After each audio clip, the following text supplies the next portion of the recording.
Halo semuanya, selamat datang di Doksa Digital. Diskusi kali ini kita akan membahas seputar email marketing. Jadi, bagaimana cara kita mendapatkan leads atau calon pelanggan dengan email. Bersama saya, Daye, sebagai host kalian.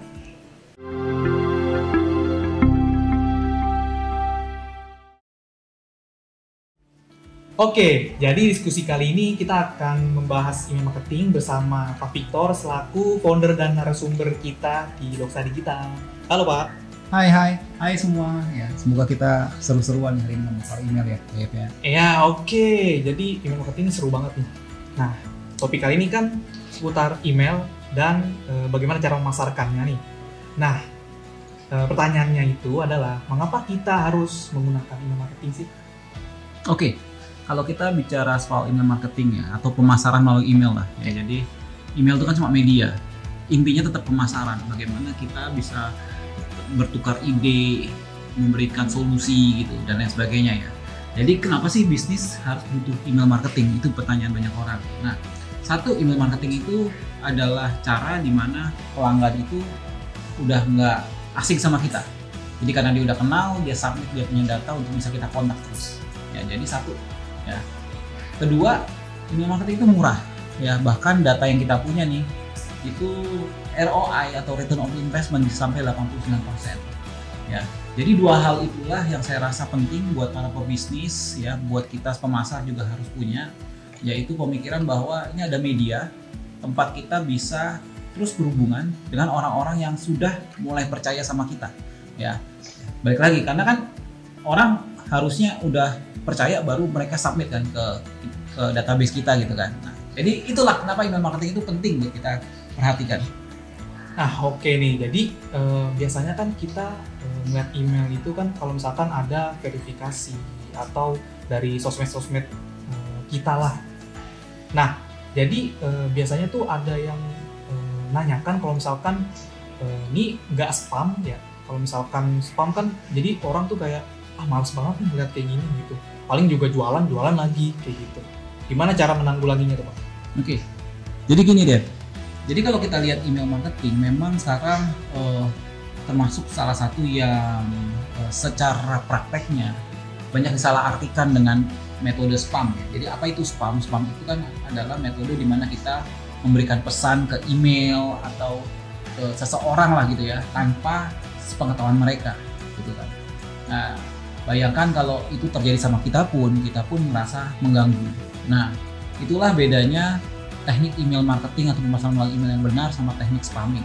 Jadi kalau orang spam itu biasanya listnya atau daftar emailnya itu mereka dapat dari pembelian. Jadi dia kayak beli daftar itu dari marketplace dari mana itu mereka punya daftar, mereka beli dan mereka gunakan itu untuk kirim message. Nah, beda dengan teknik pemasaran email yang sesungguhnya yang dilakukan sama brand-brand besar. Ya, karena kalau kita bicara brand besar, mereka mendapatkan emailnya itu benar-benar dengan cara yang istilahnya legal. Artinya sampai kita sebagai orang yang mendaftarkan email kita itu kita sadar bahwa kita sudah mendaftar. Nah, itu membedakan antara teknik spam sama teknik bukan spam. Nah, kedua adalah kalau kita bicara kenapa dianggap spam? Karena gini, kebanyakan orang begitu terima database, begitu ada orang daftar, langsung emailnya bertubi-tubi dan kebanyakan emailnya tentang penjualan. Ya, jadi kalau kita bicara gimana tekniknya biar kita nggak spam, satu harus kasih value ke orang-orang yang sudah percayakan emailnya ke kita. Kira-kira gitu ya kalau kita bicara spam atau nggak spam. Nah, jawabannya bagus banget nih buat kita awal-awal mengetahui bagaimana sih email marketing itu bekerja. Nah, jadi ke pertanyaan intinya aja, bagaimana sih calon pelanggan itu attract atau ke-trigger sama email yang kita kirimkan, yang kita sebarkan. Langkah-langkahnya kayak gimana? Jadi untuk dapatkan database atau dapatkan daftar yang benar, ya, pertama adalah ya kita harus punya value. Ya, jadi orang itu pada saat mendaftar mereka tahu ekspektasinya mereka apa. Nah, jadi tidak sekedar kita masukin email orang gitu loh. Ya, jadi kita benar-benar dengan penawaran yang menarik, tentunya memberikan insentif atau memberikan gambaran. Contoh kayak kita di Doksa, kita kan punya acara webinar tiap bulan. Nah, di webinar itu kita bikin tuh ya, kalau masukkan email Anda dan lain sebagainya. Nah, itu kan adalah cara di mana orang begitu mendaftar mereka tahu ekspektasinya adalah dapat ilmu tentang topik webinar yang bersangkutan gitu kan. Nah, kalau kalian ya bisnisnya misalnya toko online itu misalnya, ya tentunya kita harus bikin yang namanya offer. Ya, apa offernya? Jadi masukkan email ini dan dapatkan tips misalnya make up ala Korea yang lagi tren misalnya seperti itu. Nah, jadi offer-offer seperti itu yang kita harus bikin biar orang tertarik dan punya ekspektasi kita dapat apa. Yang kedua adalah kita harus bisa membuat yang namanya apa ya, pengalaman yang baik. Artinya gini, ya orang sudah masuk ke email kita, ya, mereka udah lihat, udah punya ekspektasi masuk ke email kita. Jangan kita email berulang-ulang dengan hal-hal yang tidak menarik buat mereka. Nah, membuat menarik itu udah susah tuh. Makanya kita harus bikin yang namanya segmentasi dan kita harus punya personalisasi. Ya, jadi orang yang baru awal kita greeting biasa, tapi kalau udah pelanggan, kita greeting dengan nama yang model-model seperti itu harus kita mulai pikirkan sih. Ya, sama kalau kita bicara engage, ya, jangan kirim email terlalu banyak. Balik lagi, kenapa nggak kirim email terlalu banyak? Karena semakin banyak kita kirim email, lama-lama orang akan ada namanya email fatigue, ya. Kayak lama-lama nggak aware kalau kita kirimkan email karena terlalu banyak. Jadi frekuensinya itu jangan terlalu sering. Nah, jadi itu kira-kira gambaran umum tentang bagaimana kita bisa memberikan value dan apa ya, ya biar kita bisa tetap engage lah dengan leads kita atau daftar calon pelanggan kita.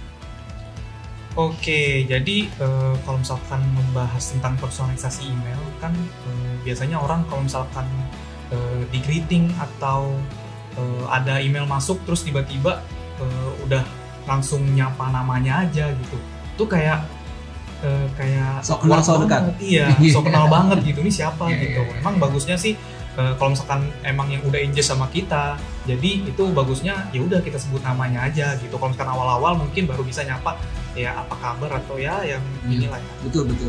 Ya, jadi di kita pun sama. Jadi kalau dia udah pelanggan saat kita bikin announcement, itu biasa kita udah mulai sebut nama. Tapi kalau awal-awal kita jarang sebut nama. Oke.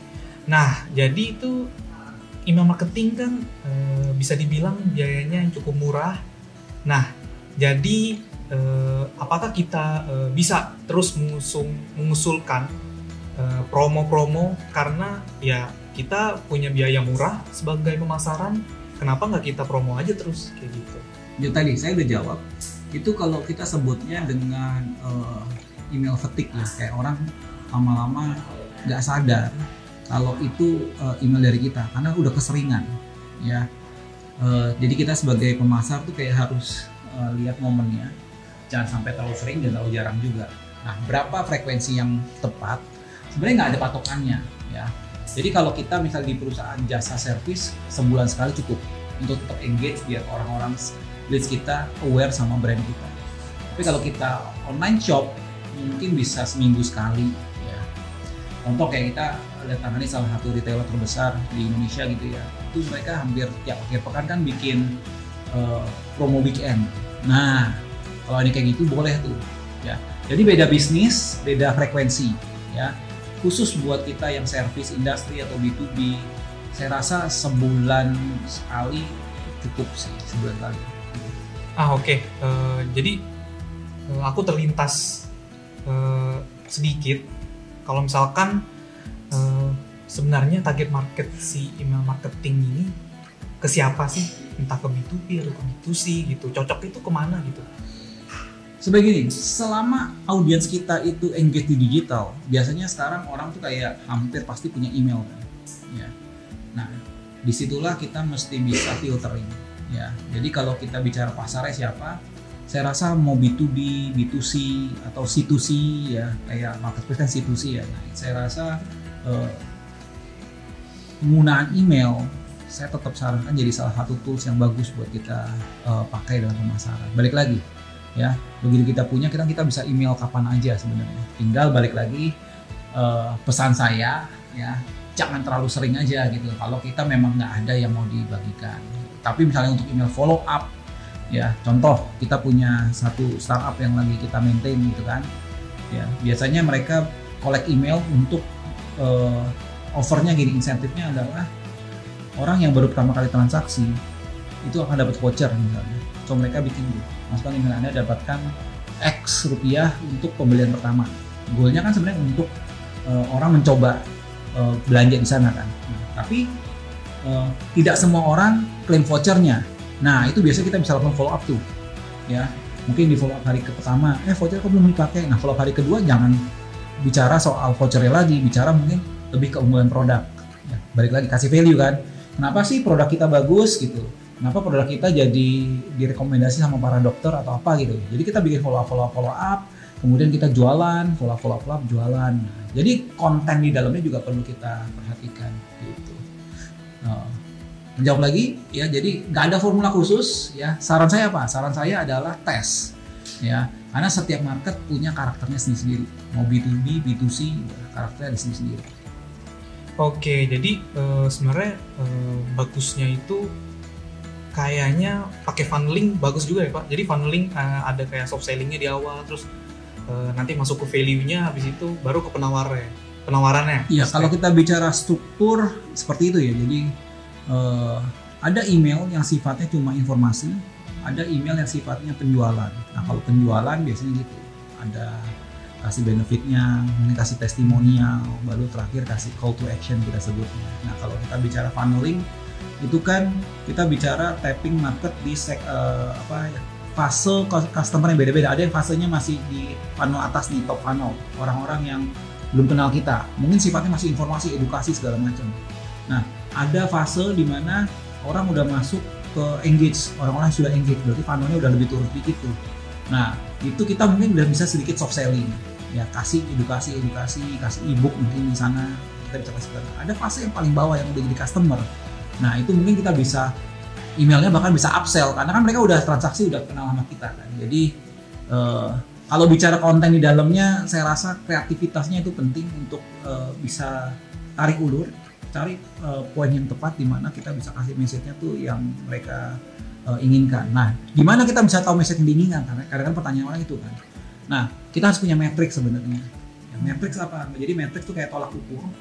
Apakah email kita itu bagus atau enggak, engage atau enggak. Nah, biasanya tuh matriksnya ada beberapa. Contohnya open rate.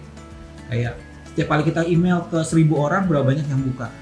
Nah, kalau open rate-nya jelek, berarti yang perlu dioptimasi apa? Subjeknya misalnya. Nah, kalau open rate-nya bagus, yang kedua yang kita lihat biasanya adalah click through rate-nya. Artinya gini, di dalam itu kan kita suka pasang link kan, kita bisa lacak sebenarnya, linknya diklik atau enggak sih. Kalau linknya nggak banyak diklik, mungkin message-nya nggak bagus, atau mungkin message-nya nggak tepat, bukan mungkin message-nya terlalu beribet atau gimana gitu ya. Jadi kita bisa optimasi. Jadi matriks yang saya sarankan ya, kalian juga bisa coba gunakan. Satu adalah open rate, yang kedua adalah click rate, ya click rate. Sama yang ketiga unsubscribe.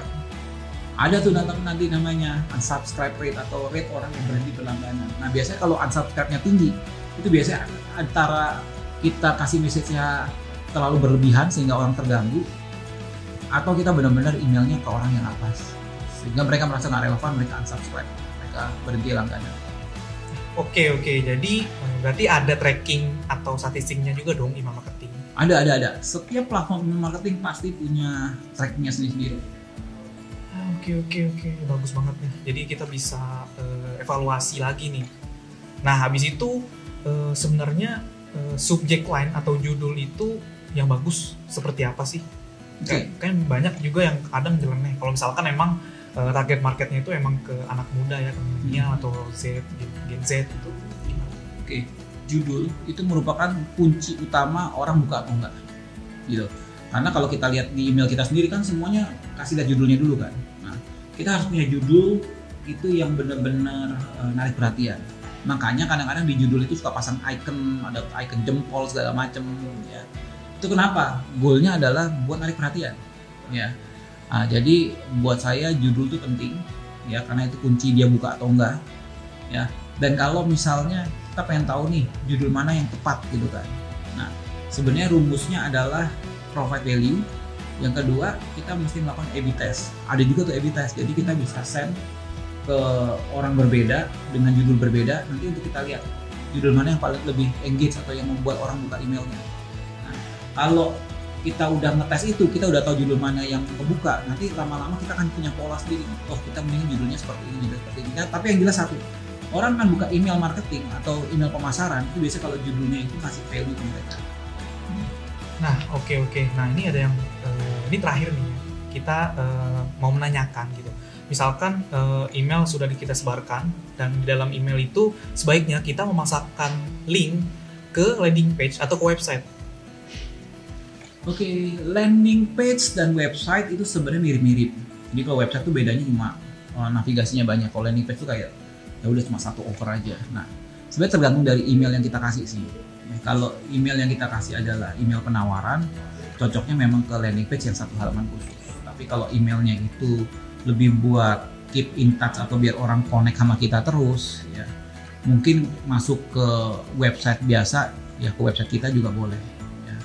Jadi kalau kita bicara konten sebenarnya bahkan sekarang ada beberapa orang ya kontennya pun link ke YouTube misalnya, itu nggak masalah gitu. Balik lagi, kreatif dari konten itu tergantung segmennya juga. Kalau segmennya itu adalah orang-orang yang udah engage sama kita, yang udah siap kita jualan, langsung ke landing page bisa. Tapi kalau enggak ya dari awal-awal kita seperti inilah, kayak orang pacaran aja ya. Pertama kali closing atau jadian kan nggak mungkin langsung dijak menikah kan, biasanya ngobrol dulu, ini dulu segala macam ya. Pelan-pelan nanti baru mulai menjurus ke arah pernikahan gitu. Nah, begitu juga dengan email ya. Ada orang baru percaya email ke kita, pertama kali kasih provide value dulu, minta tanggapannya seperti apa. Seiring dengan waktu kita bisa lihat, oh orang ini kalau setiap kali kita email buka terus nih ya, lama-lama kita tahu bahwa dia adalah orang yang tepat untuk kita closing sales ya maksudnya ya, karena dia udah trust sama kita. Nah, jadi flow-nya kira-kira seperti itu. Oke, sekian diskusi kita kali ini. Semoga menambah wawasan dan menambah inspirasi kalian semua ya. Jangan lupa tekan tombol subscribe.